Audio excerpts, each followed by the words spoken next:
ya di ba le rinom na vong se lam se itan politics kel ai chuan a politician I try to nila kan ram kan nam atam sok nge don si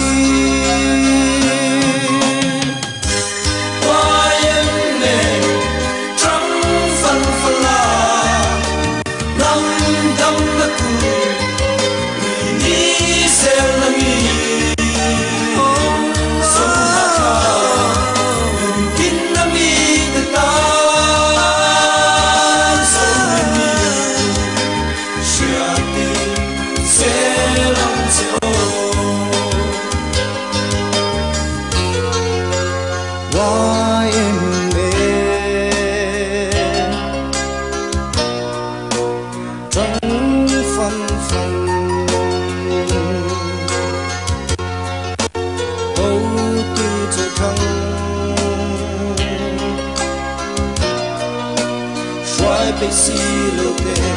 mo sa yung sira lo se langi foi tu tharin o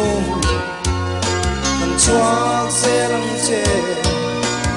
ho man thadang si se langi Christian ram tra ngai san ko hi so fu le tung him se lang che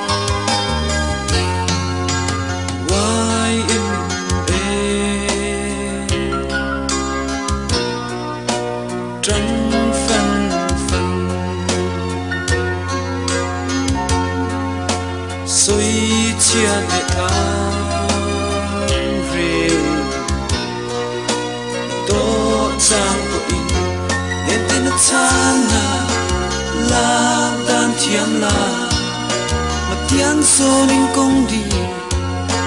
zo se lang che